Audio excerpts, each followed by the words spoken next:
Okay, since I recorded the content for this video yesterday, I have changed my mind like 3 times on the concept for the episode, and I'm now changing my upload schedule around. So to make it make sense, here's a brief intro about what's actually going to happen in this episode. At the start, there'll be like a 1-minute recap about how the new ELO system works in Super Auto Pets, and then I'll reveal my ELO check after the first few days of playing. Then we get into the Reverend 5 insane games I had.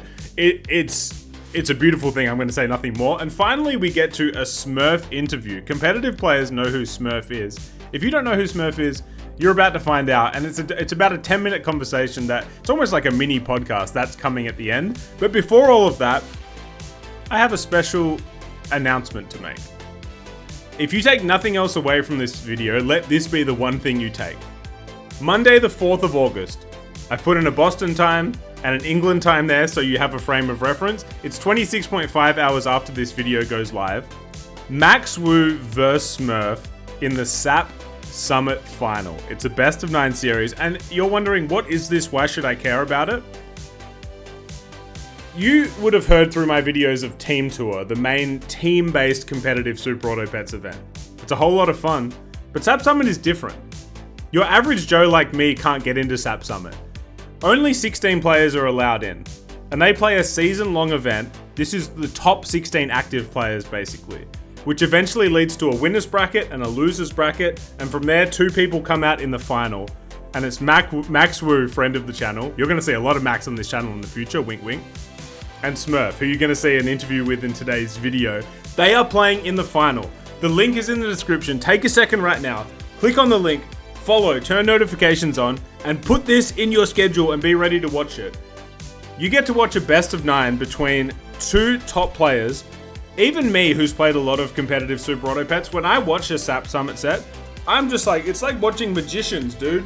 And the commentary is entertaining and informative. You will become a better SAP player and you will be entertained. It's so worth it. I really want to get the word out there. Click the link. If Max Wu, because he came out of the winner's bracket, if Max Wu wins the best of 9, he is crowned champion. There's prize money. He gets a trophy hat in game. If Smurf wins, because he came from the loser's bracket, he will force another best of 9. So it's really exciting. I have a lot of love for the organizers and the players. Right now, go to the description, press the link, subscribe, support them, tell them Rev sent you. And now we can get into today's video.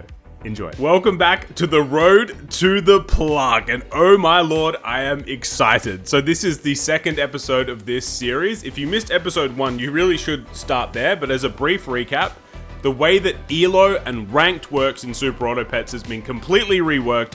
There is a monthly ELO reset, and then for the next 30 or 31 days, it is game on. The top 3 finishers for the month will earn a permanent plaque that everyone can see. The top 5% get a cosmetic plaque that only they can see, but it's like an honor, like you made top 5.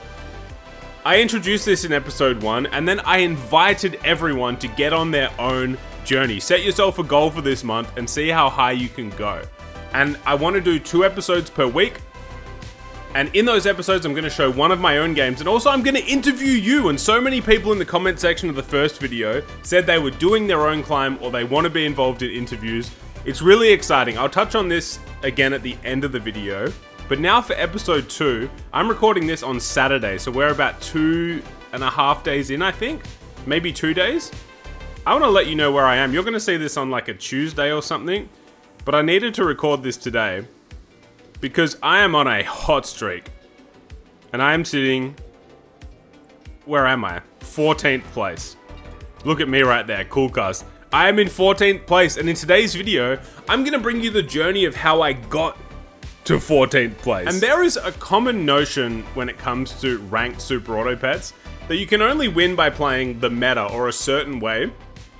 I'm going to dispel that myth in these insane 5 games. I'll show you highlights from all of them. So here we're going against Danger Pack. Free SWAT is on 4 lives. I'm on 3. I'm in a double Siamese board, which is not ideal. I'm buffing a marmoset which exists to be starfish sold. But really, he had the rollaway monkey early and he's got the golden tamarin. This is always scary when you're playing against Golden Pack. And he's got the giant tortoise, so you'll see. He's getting double transforms. There, I think the bombus actually worked in my favor. And we're gonna get a win. So I'm heading into free sausages. I'm heading into a roll build, kind of. And the roll build, the ammonite and the hamster and the ostrich are all nerfed as it currently stands. But still, we found our way into it here. We take a hawk for tempo. I can't take the pair, which is tragic. And you see me skip that Siamese there. Like, there's no chance we're ever getting a level 3 Siamese, right? Especially when we're potentially going down to 2 lives here. But what do you know? We do have enough to draw. So it's 3 lives apiece. I had to skip Pelican and the other level last turn. But have a look at this. I skip another Siamese and then I get 2 more in shop. So suddenly, this is extremely uncommon as far as ranked goes. A level 3 Siamese is just absurd. So he's found his way into... I didn't see his improvements. But well, he's on 2 lives now. I hit ostrich. So the roll build is alive and well. I'll chuck a sausage on it. And here you can't see it. But I've got free rolls. I think I've got 2 or 3 free rolls from my sausages unused. And I decide I'll waste 1 gold to bring those into next turn.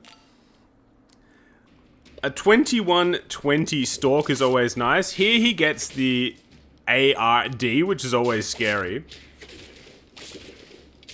But look at this. The new,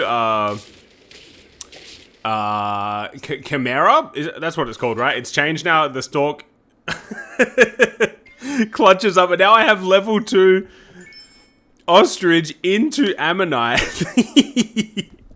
So of course the old ammonite used to, as it leveled up, it would turn more friends into the mimic octopus. Now it just turns the friend behind, which I think is a really good change. And I'm gonna roll for ostrich buffs. I'm gonna hit ostrich buffs. This is turn 11. You're looking at a turn 11 board. You can't see the free rolls down the bottom, but look at this. I feel bad for my opponent. This was a sign of things to come for the rest of this run, I'll tell you that. And now, like, let me rewind. Look at my team on turn 11. This Siamese is going to turn into a massive mimic octopus. I have a 21-28 stalk, a 20-26 cardinal. And this poor guy, like, he's got some things going on over here, but he just can't keep up with this. It's too much. He's on lethal. We win by an absolute country mile.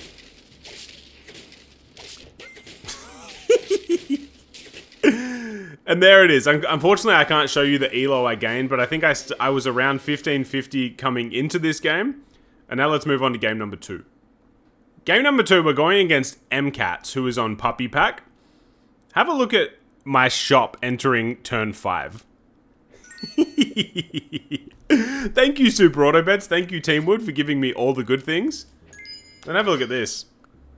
I think I'm going to take this Cappy. We're going to roll. The gold is unfortunate, but I hit Toad and Orangutan. So, if you're a Puppy Pack player, Toad causes a lot of problems for you, but you have a unit in your tier 4 that absolutely turns this guy into a detriment for me, the Star Pack player. I'll let you figure out what the tier 4 unit Puppy Pack is that does that. And look, the gold interval is bad. I sell my Firefly, which is tragic. But really it's not, because look at my turn 5 board this game. Look at my it's so... This is disgusting. This is absolutely disgusting. Toad, beautiful. He's heading into Doberman. He gets lucky with the bat, but really it's not gonna help him. He goes to 4 health. I'm just looking for my level or seaweed. There's a seaweed. You go to the front. Bada bing, bada boom. By the way, this series will be almost all live commentaries. Like, I'll be playing like this. This was all in bed next to Lath as he slept. But I'll try to do mainly live commentaries for the rest of this series. 2 episodes a week. Stay tuned at the end if you're interested in being involved in this in some capacity. I level into Starfish. We've got pairs on board. I don't think he's going to bring in the unit. I don't think he knows. Does he know? He does not know. And why did I front this Starfish? It's because Puppy has another mechanism to ruin the front seaweed. And that is a toy from a level 3 or tier 3 pet. I'll just tell you, it's the Puppy. You buy a toilet paper from the Puppy and it overwrites seaweed. So I'm fronting Starfish to play around that. But again, I don't think... Does he know? I don't think he knows. And here he's got Eagle. He goes down to 2 lives. I've done what you're meant to do, which is to get a life lead on Puppy. But bad news for him, I have good long term as well. This isn't just a brainless tempo board with no future. We have a future. We're investing in our future. Here I front the orangutan.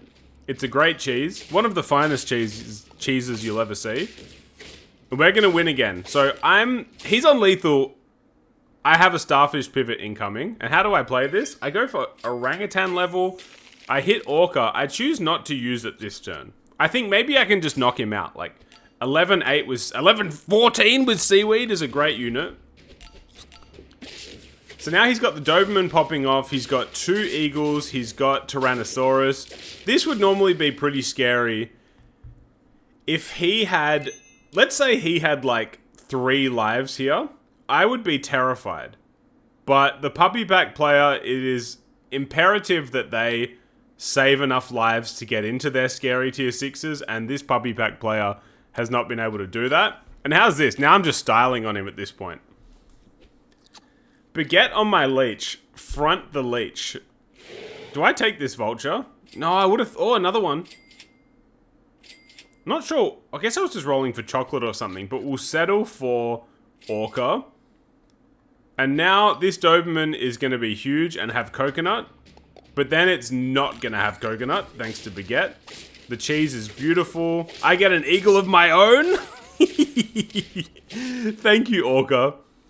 And that's another beautiful win. That's 2 out of 5. Okay, I'm back after like a 10-minute lathe intervention. I want you to imagine you're playing ranked and your opponent comes into turn 2 with this board. What are you doing? You're like, wait a second, what's happening? My opponent here on Unicorn Pack.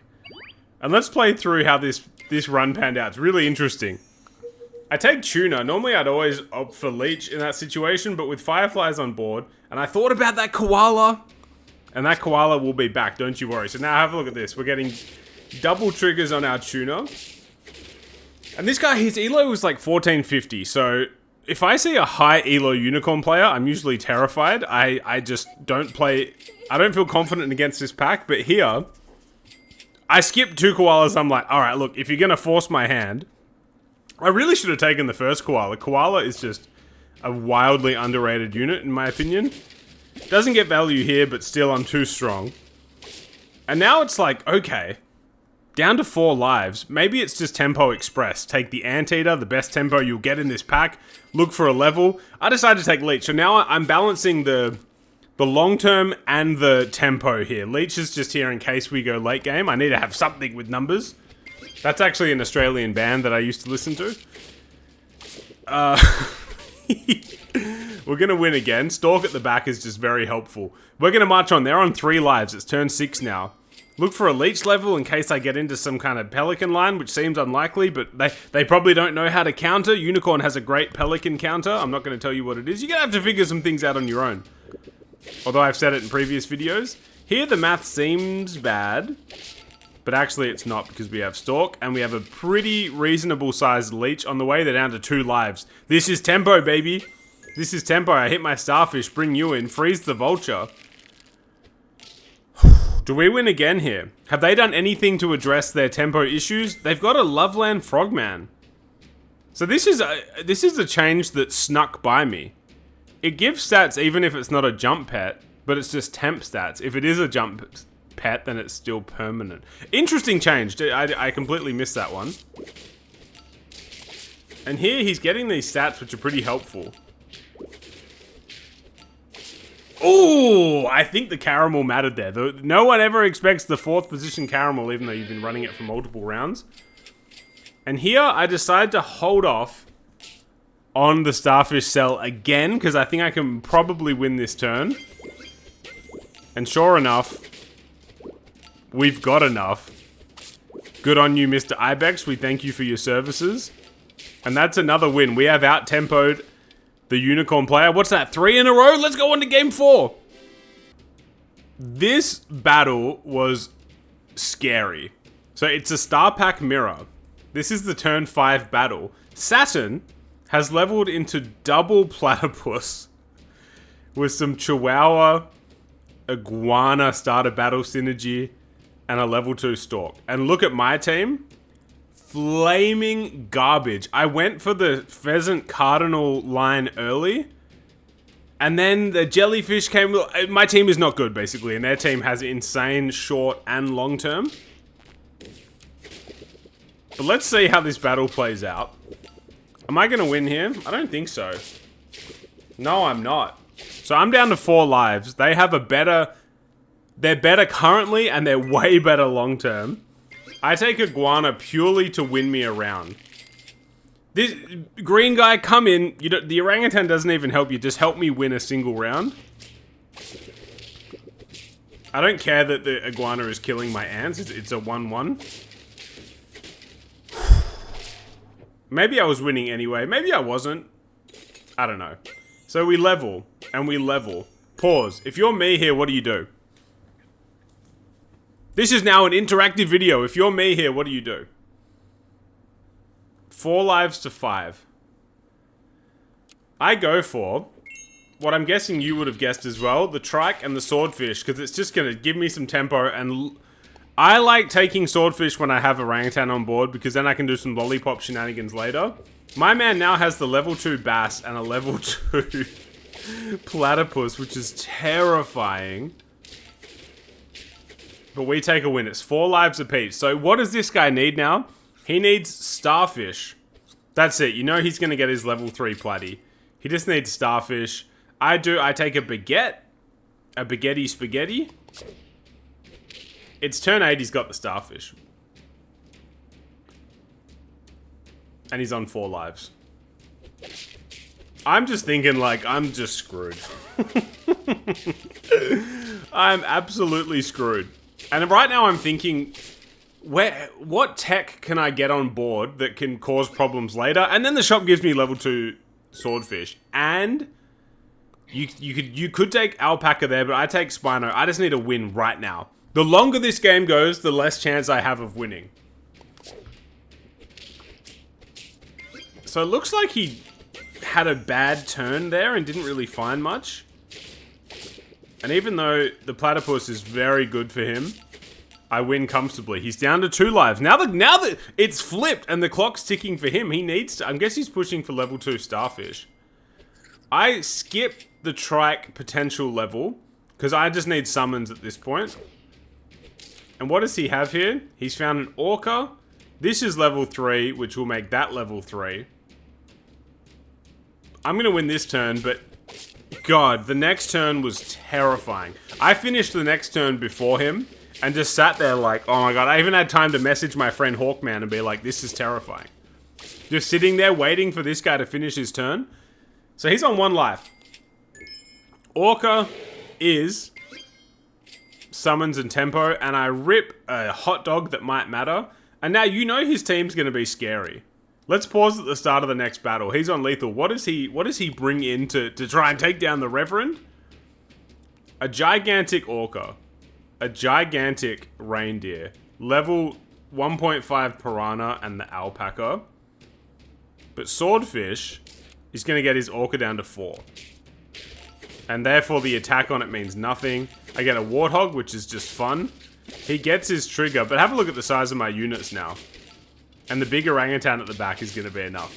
Whoo! Scary! Scary, but yet another team comp by me. We're doing different things across the board. We're reacting well to our opponent, at least in my humble opinion. And now, I have one more game to show you. Let's check it out. Okay, we're going to see a little bit more of this game. And let me break it down. We're going against Danger Pack, specifically Ash. Ash, I'm going to put his link in the description. Can you please take a second? Click on that link and follow him on Twitch. Almost daily, he streams his own ranked climb. He's really good at Danger Pack. And honestly, I just really like him as a guy. He's a really likable fella. He's from Nepal. First person I've ever met from Nepal. Nepal, in my world, has a 100% approval rating based on Ash. So I'm in a salamander board. And this was a desperation salamander. I've even bought in a sparrow just to hope that this guy can keep me alive. I'm on 3 lives. He's on 6. And is it going to be enough? It is. So after him just killing me with rollaway tempo roll away monkey tempo. I stabilize a bit. But really I need cell pets. And have a look at this. I don't want to level until next turn. But any stats on my Sally are good stats. But I don't have good long term with my Salamander. Salamander is great when you have cell pets on board and you're trying to tempo win. But I'm eventually going to sell this guy, so it's scary. Here he has all the transforms and all the stats, but my Sparrow, this is the tech that... Sometimes you just got to take some tech units just to get you over the line. Call me the tech deck. And now it's turn 7.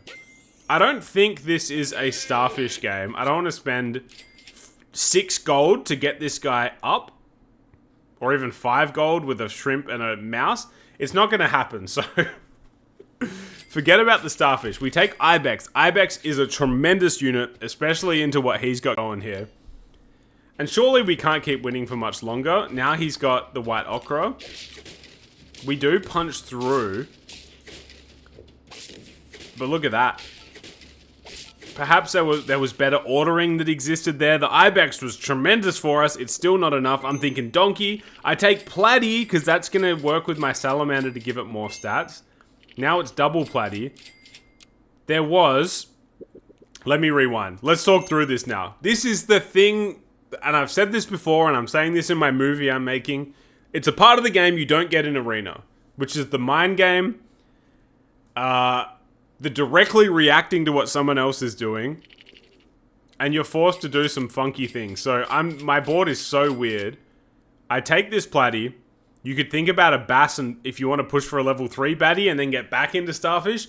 But I'm on 2 lives. I don't have time. This is purely give me as many cell pets as possible so my Salamander is big. The Sparrow is gone, so now it's just a strawberry there for good times. And have a look at this team, dude. But we're going to punch through. Oh, we know it's not looking good.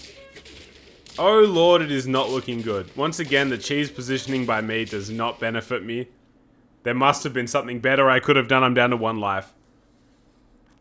Look at his team. I roll double chocolate.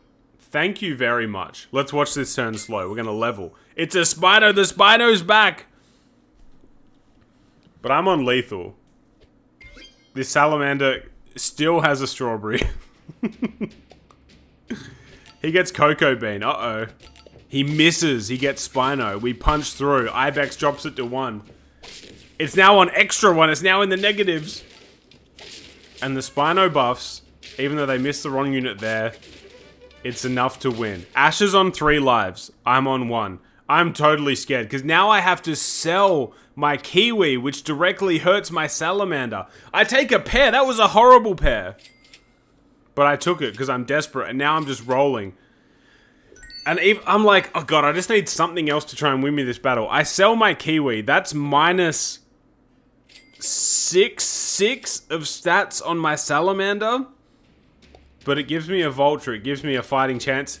What is his Cocoa Bean hit? It misses again. It gets Spino. Now we punch. The White Ochre there is kind of bad for him because it turned into Camel. Bang, we pop Lemon. Cheese. Oh, it still looks scary. The Lizard is out of triggers. Oh my god, the Lizard was out of triggers and we survived. The Vulture did its job. Now we can level Spino. He must be sweating as well. We're both sweating. We're sweaty men. And I thought long and hard about this.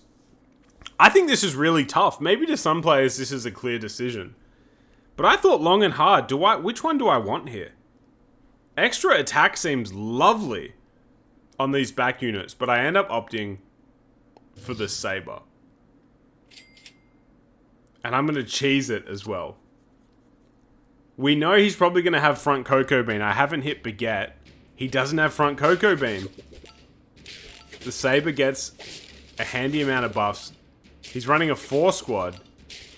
Ibex, Spino, insane units. Ash is down to 2 lives. But we are far from out of the woods.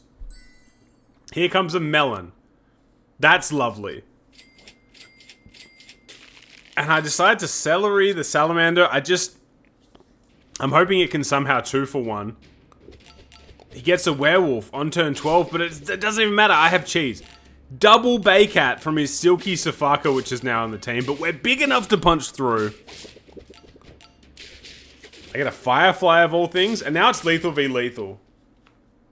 Somehow we've clawed back, and we're gonna level this. We're gonna front Ibex, which I'm not even sure is good, but I just wanted all of my triggers. We're gonna freeze this, and here we go. Lethal v lethal. It's me versus Ash. He plays around the front cheese, but we're gonna punch through anyway. And now have a look at the size of my salamander. It's a big boy. He has some fun things happening, but the salamander is 50-50 basically. And after that 5-game win streak, I get back to, or I get up to 14th place and 1600. Okay, it is an honor to be joined by German superstar Smurf. How are you, Mr. Smurf? Hello, hello. I'm good. How are you? I'm very good. Well, I was very good until actually the reason this interview came about was you and I played yesterday. Star Pack versus Star Pack. It got down to lethal v lethal. You beat me. I sent you some quite unsavory messages in a moment of frustration. Would you like to start this video by apologizing? No, I would like to start off by saying I think the better player won. It was a nice battle. You tried your best, you know. Maybe next time you'll be lucky. Yeah, I feel like I didn't disgrace myself, but the better player definitely won. Yeah, no worries. You definitely tried really hard. I think I got some good stuff going in the first part of the battle, or like first part of the game, and then it was hard to catch up. But yeah, definitely a fun game. It was. So, I'm interested. Obviously, you're at this point now, but I'm interested. What was your introduction to SAP, and then how did you get really good at competitive SAP? That's probably kind of like a normal storyline to getting into SAP. I think I was in my phase where I was watching a lot of Ludwig and old Ludwig YouTube videos, and I came across him playing Super Autopass. This was after he had played the game, so it was way after the boom. I think it was like a year, 1.5 years ago, maybe. And yeah, I started playing, and I did also start watching your YouTube. And that was around the time, yeah, it was around the time, I think the Team Tour Season 8 Mirror Mania was going. My rookie season. And yeah, and I was following your YouTube content, and I was really excited to join the next season. And I had been playing a lot of weekly back then because static felt really boring to me. But I was also not the arena player. I'm like too ADHD to focus. I need something to focus on from the opponent. I can't just play my own board. Yeah, okay. That gets way too boring for me. I think like a lot of people enjoy that, but it doesn't work for me. So I was playing weekly versus. Yeah. And yeah, then I got into Team Tour and I started playing Turtle Pack, and yeah, I started grinding like crazy, and look where I am now. So you're one of about 10 people who started competitive SAT because of my videos, who are now better than me. Oh god. But hey, let's imagine it like that. There's probably like 30, 40 people that started because of you who are worse, so... Yeah, that's right. Okay. You've made me feel better. No, that's cool. So, the main reason, other than trying to get an apology out of you, the main reason I wanted to have you on is because you're like one of the top players, and I'm very interested in the current power balance of the pack. So let's run through quickly. In your opinion, strongest to weakest pack, go. Oh, wow. As it currently stands. Yeah. Like... I think at the end of the day, I will have to put Pack 1 at the top, Turtle Pack, because like I play it myself the most, and also most of the people that play Versus and like the game in general, I feel like play Turtle Pack, and so it's the most figured out. People know how to play it the best. Yep. I think the second place would be Puppy Pack for me as well. As I think I've seen in your breakdown that Puppy was also quite at the top. Yeah, would you say that Because like it's the like it's sorry to cut you off, but would you say it's really close between those two? Like close to a 50-50? Hmm, yeah, I do think so. I think yeah, for sure. I think like a really strong Puppy player. But you have to be like really, really good at the game. Mm-hmm. That those people can make it close. Mm-hmm. Um, just because of I was about to say like toys that exist in Puppy Pack only, or like not in Total Pack at least, are just like a really strong Yep. difference between the pack. Mm-hmm. That makes a lot of difference. Yeah. And afterwards, I think it's probably Pack 3. I've been playing quite a bit of Ooh. Yeah, I've been playing quite a bit of Pack 3, as you know, and I've Oh, been I really know. enjoying it. I think it's pretty like it has a lot of really good lines. Especially Strawberry line has become really strong. Um, I'm so high on Hummingbird. I feel like Hummingbird is so good. I Oh, love the the new new one. version of it. Yeah, I Ooh. really love it. Um, yeah, and then it's Pack 6, Pack 4, both also pretty good, like not too far behind 3. And at the end, there's obviously Pack 5. I think everybody is like, except maybe like one or two people, everybody thinks that Pack 5 is the weakest pack. Weaker than weaker Just because than of like, weaker than danger. yeah, I think Danger is pretty good. I think it's pretty much the same as Pack 4. Um, Oh, that's in interesting. the in the one versus one between Pack 4 and Pack 6, I personally have struggled with Pack 6, but I think there's people who that can make it work. It's just I think Danger obviously has the problem of just being the new pack. So The a lot of least people figured don't out. like yeah, a lot of people are scared to try it out, and obviously like it's not figured out at all. Yeah, so it Yeah. feels to me when I play against it. Obviously, I'm not quite at the level of someone like you, but to me, it feels like if they don't hit the Rollaway Monkey Mega Transform line early, I'm winning. If they hit that, we've got a game. Yeah. That's interesting because yeah, a lot of people play the pack just spamming Rollaway and I think it's the Macaw or whatever its name is. Yeah. Uh, Yes. as you noticed, like I play the pack quite a bit and I don't even know the name because I just refuse to use it. I feel like if you don't high roll it, it's just not that great Yeah. of a unit. Yep. Um, so I've been taught by Fritz. You probably know him, one of the That's a great all-time person to legends. learn from. Yeah, that the stat food in pack 6 is just really strong, like Yeah. the bean and the carrot. Like plus And 3 to one stat. yeah, exactly. And then the vanilla bean, which is like a +2/+3 to in-shop pets. And in-shop pets, that's like pretty strong as well. The vanilla bean on tier 4. Mm-hmm. Um, and you can make like really big boards with it.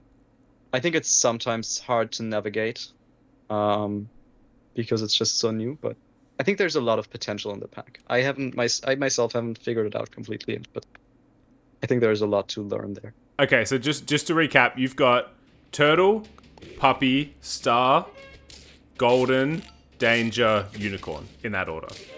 Yeah, yeah, that checks out. Yeah, so I know that there are buffs coming to Danger and Star. Unicorn, I'm not sure.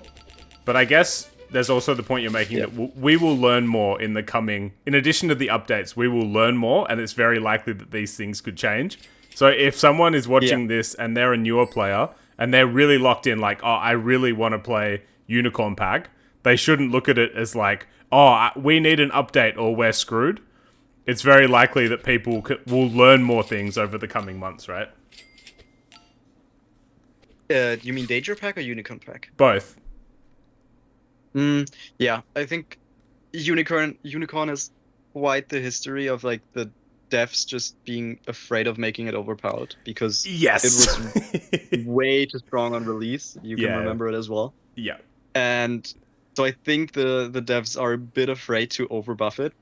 Yeah. Um, but yeah, I think you can like you can expect a few buffs. I think they've been really like trying their best to balance out between the packs, and you can tell, like, you've been talking about it, I've been talking about it. The packs are pretty close to each other, closer than they've been in a long while. Yeah, the closest they've been, for sure. Yeah. So Okay, if like, if there's a new player that wants to try one of the 5 packs that, or like the 5 packs that is not turtle, I feel like it's the best time right now. yes. Okay, so I was expecting this to go for like 5 minutes. We're now at 10 minutes, and I'm happy just to let it roll for longer. I'm happy. Let's just keep going. I have 2 more questions I really want to hit on. So you kind of led into it right there. If you were a newer player right now, or let's say you were coaching a newer player right now, do you think it's best to just pick one pack and tear it absolutely apart, learn everything about it? Or do you think it's better for a newer player to dabble in different packs? So there's obviously, like, as always, I come from the competitive scene, so my take is mostly based on being as competitive and as good and as skillful of a player. And it's not about the fun. Because for me, winning is fun, mostly. Yes. So I think if you just try to maximize your skill, you should definitely learn one pack first and like completely tear it apart and learn everything, every strategy, every mechanic, become good at that. And the moment you're decent at it, you have to look a little at the other packs.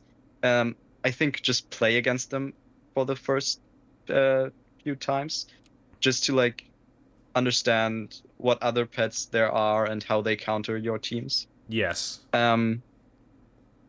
And like I myself, I think I played about 4 or 5 months, just pure turtle. And then I started playing golden, and then I started playing puppy. And it's pretty rough. It can be boring at times. So if anybody like is out there and just wants to get their head free and like start playing a different pack, I encourage that. Um, I would just say it's not as time efficient, but who cares about that? Like at the end of the day, it's about having fun, and everybody should do what they enjoy. Yeah. Yeah, so like I kind of agree with that point. I think you should always really lock in on one pack to begin with. But for the sake Yeah. of like avoiding monotony and becoming bored, it's nice to have a second one up your sleeve once you've got the first one down pat. Yeah. Yeah, for sure. Okay, and there's one more thing that I want to hit on, and that's SAP Summit. So there is Team Tour is like the most well known, and any of my viewers would know Team Tour, the competitive team tournament. There's this whole other thing called SAP Summit that is going on, and I feel like I talk to a lot of people that play Super Auto Pets every day, purely arena, that don't even know what SAP Summit is, and it's mind blowing. And Smurf, you have a special place in SAP Summit, but first, do you want to just explain what SAP Summit actually is? Yeah, I'd love to. I gotta say, hearing that also hurts a bit. SAP Right. Summit. So everybody that has some knowledge of the English language knows that the summit is usually the top of a mountain, like the very tip top, and that's why it's called SAP Summit. It's supposed to be a tournament, with the best of the best players. I think it's 16 that clash it out, and at the end. Sorry, just to pause there. That's 16 players, but it's invite only, right? It's not invite. I think the first season was invite. The Yep. last summit last year, it was invite. This season, you had to gain qualification points by playing in bigger tournaments or smaller tournaments, and those spanned over a time of 8 months. So like everybody's been playing for a really long time and grinding and playing in tournaments and getting good placements. So it's like really hard, really strongly contested, the tournament. Yeah, and like these 16 players, they duke it out in up to 9 matches each, and at the end there's a prize money waiting. I think that's a big incentive for some of them, but for others it's just trying to play their best and prove that they're really good. And yeah, last year's winner, a lot of people probably know, was Kyogre. Yes. He's been playing for ages, and he's also one of the GOATs. And yeah, he's been a really big weekly player back in the day, and got a lot of trophy hats and stuff.